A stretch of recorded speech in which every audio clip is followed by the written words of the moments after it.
మన చంద్రబాబు నాయుడు గారు, పవన్ కళ్యాణ్ గారు వీళ్ళు ఊదర కొడుతున్నారు. ఏమని? విశాఖపట్నంలో గూగుల్ వాళ్ళు $16 బిలియన్ పెట్టుబడి పెడుతున్నారు, మన రాష్ట్రానికి జరిగిపోతుందని చెప్పేసి అన్నారు. $16 బిలియన్ అంటే ఎంతో తెలుసా? 16 లక్షల, దాదాపు 15 లక్షల కోట్ల రూపాయలు అంత పెట్టుబడి పెడుతున్నారు. మామూలు సాధారణంగా అయితే బాగా అత్యాధునిక పరిశ్రమలోనైనా ₹1 కోటి పెడితే కనీసం 100 మందికి ఉద్యోగాలు రావాలి. అత్యాధునికం అనుకుంటే ₹1 కోటి పెడితే ఒక ఉద్యోగం రావాలి. ఇక్కడ 15 లక్షల కోట్ల పెట్టుబడి పెడితే అక్కడ వచ్చే ఉద్యోగాలు 300. ఇప్పుడు 300 ఉద్యోగాలు తెచ్చేదానికి అక్కడ ఫ్యాక్టరీ పెట్టి ఇప్పుడు ఆంధ్రదేశం అంతా తారుమారు అయిపోతున్నట్టు చేస్తున్నారు. డేటా సెంటర్ రానియండి, మనకేం అభ్యంతరం లేదు. ఇంత ఓదర కొట్టాల్సిన అవసరం ఏంటి? సరే, ఇంత ఓదర కొట్టిన 16 లక్షల కోట్ల ఖర్చు పెట్టిన వాడు ఈ రాష్ట్రానికి వచ్చి భూములు కొనుక్కోలేడండి. 800 ఎకరాలు ఇస్తున్నాడు చంద్రబాబు నాయుడు. ఇప్పటి వరకు ఎంత ధరకు ఇస్తున్నాడో బయటికి చెప్పినట్లేదు. ఎంత ధరకు ఇస్తున్నాడు? ఊరకనే అప్పనంగా బహుశా ఇస్తుండొచ్చు. అది వదిలేసేయండి. ఆ డేటా సెంటర్ వస్తే మనకు సాంకేతిక పరిజ్ఞానం తెలిసిన వాళ్ళకి చాలా విషయాలు తెలుస్తాయి. మనం ఇప్పుడు దాని జోలికి పోనక్కర్లా. ఆ డేటా సెంటర్ వస్తే విశాఖపట్నం మొత్తానికి అయ్యే కరెంటు ఆ ఒక్క డేటా సెంటర్కి కావాలి. విశాఖపట్నం మొత్తం అన్ని కుటుంబాలకి అవసరమైన మంచినీళ్ళు ఆ ఒక్క డేటా సెంటర్కి కావాలి. అంత విద్యుత్ అవసరం అవుద్ది, అంత నీళ్ళు అవసరం అవుతాయి దాన్ని చల్లగా ఉంచడానికి. అదేమన్నా మనకేమన్నా ఉపయోగపడుద్దా? మనకేమీ ఉపయోగపడదు. మన వాళ్ళకి ఏమన్నా ఉద్యోగాలు వస్తాయా? మనకేమి రావు. వస్తే ఒక 300 మందికి వస్తాయి. ఈ 300 మంది కోసం పాయఖానాలు కొట్టడానికి, కసువు జిమ్మడానికి ఇట్లాంటి వాళ్ళకి ఏమైనా కొంతమందికి అదనంగా ఉద్యోగాలు రావచ్చు. ఒక స్టీల్ ప్లాంట్ పెడితే 30,000 మందికి ఉద్యోగాలు వచ్చినాయి. ఒక స్టీల్ ప్లాంట్, ఆ స్టీల్ ప్లాంట్ మూసేస్తానంటున్నాడు, అమ్మేస్తానంటున్నాడు. పక్కన డేటా సెంటర్ పెట్టేసి ఏదో తెచ్చేస్తానని చెప్పేసి అంటే అర్థమే ఉంది. 140 కోట్ల జనాభా కలిగిన ఈ దేశంలో ఎటువంటి పరిశ్రమలు కావాలి?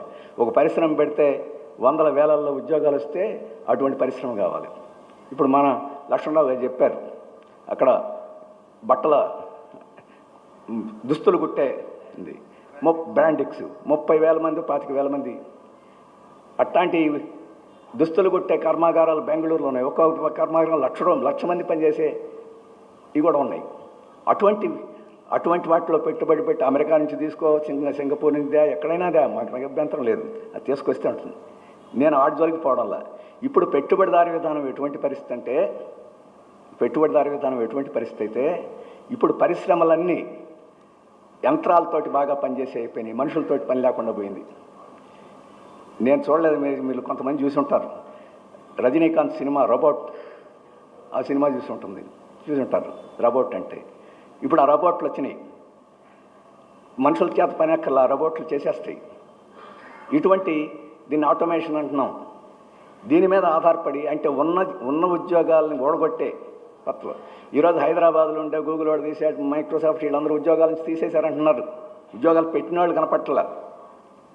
ఇటువంటి పద్ధతిలో పెట్టుబడిదారు విధానం ముందుకు వస్తుంది కాబట్టి కొత్తగా ఉద్యోగాలు ఆశించే యువకులందరూ ఇది లాభం లేదు, మనకు ఉపాధి కల్పించదు కాబట్టి ఏదో కొత్త మార్గం ఎత్తుకోవాలని చెప్పేసి వాళ్ళు భావిస్తున్నారు. అందుకనే యువకులు పెట్టుబడిదారు విధానం పట్ల ఆసక్తి చూపించడం మానేశారు. అలాగే మరొక సమస్య ఏంటంటే, ఇప్పుడే లక్ష్మణరావు గారు చెప్పారు ట్రంప్ టారిఫ్ సుంకాల గురించి.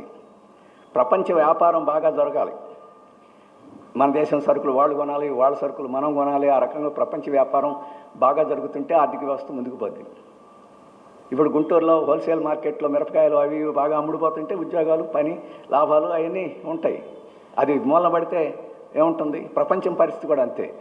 ఈ ప్రపంచ వ్యాపారం గత 10 సంవత్సరాల నుంచి ప్రపంచ వ్యాపారం పూర్తిగా దెబ్బతినిపోయింది. ఇప్పుడు 4వ వంతుకి పడిపోయింది ప్రపంచ వ్యాపారం. ఎందుకు పడిపోయింది ప్రపంచ వ్యాపారం పడిపోవడం అంటే అర్థం ఏంటి? ఉత్పత్తి కూడా తగ్గిపోయిందని, కొనేవాళ్ళు లేకుండా పోయారని.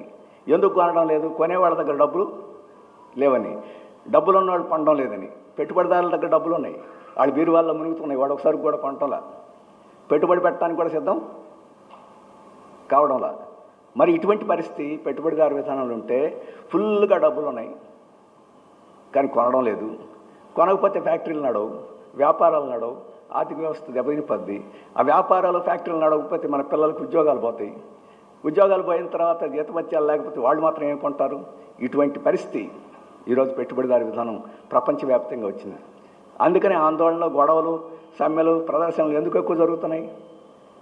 మనకు కడుపు నిండా ఉండి కంటి నిద్రపోతుంటే మనకు ఆందోళన చేయాలనిపిస్తుంది, అనిపించదు. కానీ ప్రపంచంలో అట్లాంటి పరిస్థితి లేదు కాబట్టి ఈరోజు ఆందోళనలు ఇవన్నీ వస్తున్నాయి. అలాగే మరొక ముఖ్యమైన విషయం ఏంటంటే ఈరోజు ట్రంప్ గారికి కోపం ఎందుకు వస్తుందంటే అమెరికా పెత్తనం తగ్గిపోతూ ఉంది. అమెరికాలో మన రూపాయి లాంటిది డాలర్. ఈ డాలర్ని ఇప్పుడు ఎవడు ఉంచుకోవడంలా. ఇప్పుడు అందరూ ఇంతకుముందు డాలర్ని ఉంచుకునేవాడు ఇప్పుడు బంగారం కొనేస్తున్నాడు. ఈ డాలర్ మీద నమ్మకం పోయింది. ఇప్పుడు బంగారం ధరలు బాగా పెరిగిపోయినాయి. మీరు బంగారం కొనేవాళ్ళు తక్కువ ఉంటారు అనుకుంటున్నాను బహుశా. అయినా బంగారం ధరలు పెరిగిపోతున్నాయి. ఈ రోజు చూస్తున్నాయి. ఎందుకు పెరిగిపోతున్నాయి? ఇంతకుముందు ఎవడన్నా డబ్బులుంటే ఆ డాలర్లో పెట్టుకునేవాడు. ఇప్పుడు డాలర్ మీద నమ్మకం పోయి వాళ్ళంతా బంగారం కొనేస్తున్నారు, భూములు కొనేస్తున్నారు.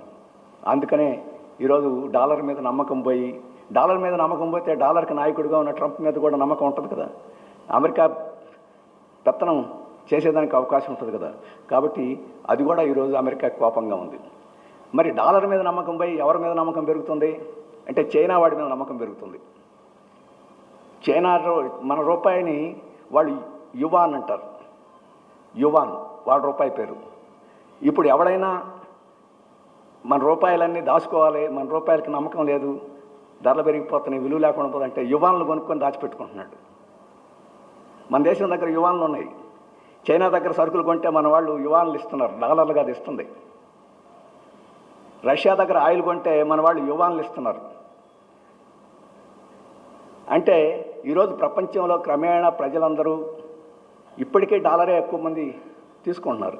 కానీ క్రమక్రమేణా ఈ అమెరికా యొక్క యువాన్ మీద నమ్మకం పెరిగి, ఎందుకంటే ఆ యువాన్ నా దగ్గర ఉంటే ఒకవేళ నేను ఏదైనా కొనుక్కోవాలంటే కొనుక్కోవచ్చు, ఏదైనా బంగారం ఇవ్వమంటే బంగారం ఇవ్వచ్చు, అవతల వాటిని యువాన్ని తీసుకుంటారు. మనం అప్పుడప్పుడు షాప్కి వెళ్ళి చిరిగిపోయిన రూపాయి ఇచ్చామనుకోండి, ఏమవుతుంది? ఇది కాదండి కొత్త నోటు ఇవ్వమని అంటారు. అంటే ఆ చిరిగిపోయిన నోటు మీద నమ్మకం లేదు. ఇప్పుడు డాలర్కి అదే పరిస్థితి వస్తుంది. యువాన్ ఇస్తే తీసుకుంటున్నాడు, డాలర్ ఇస్తే తీసుకోవడం లేదు. ఇది క్రమక్రమం ఇప్పుడే పూర్తిగా జరిగిపోలే, క్రమక్రమేణా జరిగిపోతుంది.